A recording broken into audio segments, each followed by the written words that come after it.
So here's the thing about emotional contract and how it actually affects people's lives, like your life, everyday life. Because a lot of these things, when it's said, right, in childhood, we don't really pay attention what's being said to kids. Like, oh, your sister is way prettier, she's smarter. Oh, wow, see how well she's doing, whatever. Comparing this one kid with the neighbor's kid is doing all these amazing things or whatever. Or parents being kind of abusive, like verbally abusive or disrespectful to the child. Okay.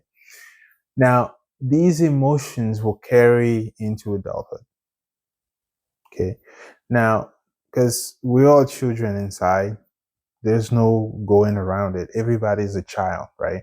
So that child holds on to all those emotions that they never have an opportunity to process or understand or even make sense of it. At some point, when they get into adulthood, right, they go into the world as a bunch of strangers. The people that are closest to them, family members, mothers, father, what they had to say about them, they believe that is the truth about them. So now they're going outside and living amongst strangers and no one really giving them any feedback. They will tend to believe that whatever was said by the parents and the loved one and the caregivers is their reality, right? So you go through life seeing yourself as, I'm not that attractive. Everybody knows I'm not attractive. Or I'm stupid, right? Like I'm not the brilliant one. It diminishes the value, your own perceived value. We talked about transactions, right? It diminishes your own perceived value. So when you go out into the world, you start to make bad trades, bad deals, because you're convinced that whatever was said to you by your parents or the people you care about, your siblings, your uncles, and whatever, all these little comments, right? Now you're like, well, they must be right. They know me best, right? So you start to convince yourself, you get a sense of what do I really deserve in this world? Because my parents and people close to me said I was stupid, maybe I only deserve this career, right? Because they told me I'm not smart enough, maybe I can only study this subject, right? Because they told me I'm not the pretty one and whatever it is that my physical appearance, I'm overweight, no men will ever want to marry me. Then it's like, wait a minute, I should settle for the type of man that would be accepting of my low value. That means that you're gonna go find a low value partner to match your perceived low value. So you even when you present yourself in the workplace, you present yourself as a low value person. Like people that go to interviews and act like you're doing them a favor by hiring them, right? And then there are people that show up in interviews, they show up like, I'm here to save your company. It's a big difference. If I'm an employer and I'm an employer and somebody shows and has the energies like, because of me, your company is going to do so much better.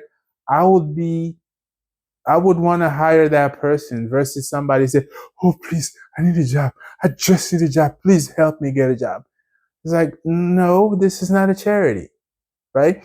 So that's the danger in having these diminishing contracts, is that all of a sudden you walk through life asking for favors. Who's going to be with me? Who's going to stay with me longer? Are you going to leave because I'm not good enough? What do I have to do for you to justify loving me? Just me. And this goes for men and women. So this would affect the type of person that you choose, because a lot of people that end up in toxic relationships, they see the toxicity from the get-go. Somehow they convince themselves, they can give themselves some logical justification. Oh, this person is just going through something right now. I think we can work it out and they'll be better, down the road. But you know that person is toxic. You know this is not the best quality person that you can be with, but you compromise. Why? Because of your own perceived value of who you are. Okay. So to me, this is something that everyone, doesn't matter, you don't have to be part of any program. Anyone, you owe it to yourself.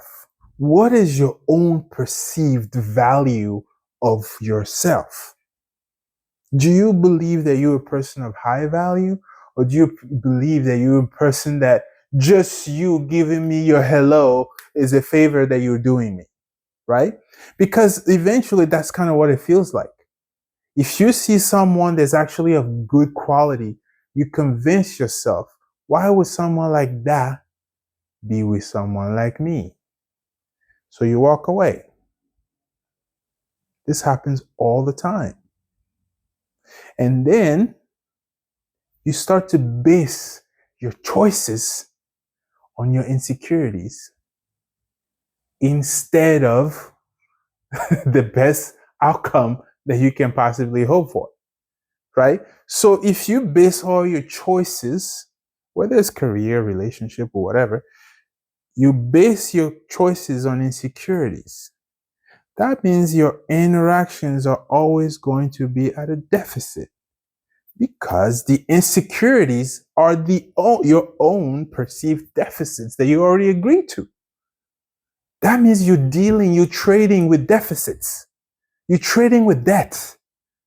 So you go into a relationship in debt. So you accept horrible treatment. You accept insult. You accept being cheated on. You accept not being prioritized. You accept it because you're in debt. A debt that you created for yourself by believing that whatever negative things were said about you is your truth. So one day you're going to have to release those contracts so you can see your own true value. And you build your own sense of value based on who you are today in the life that you build for yourself or the life that you want to build, which is for yourself. You have to understand the impact of having these emotional contracts, because as long as you're living under those agreements, all your transactions, all your experiences in life will be at a deficit. That means you're drained constantly and you will never find fulfillment. So do yourself a favor. Identify your emotional contracts and clear yourself from them because they no longer serve you.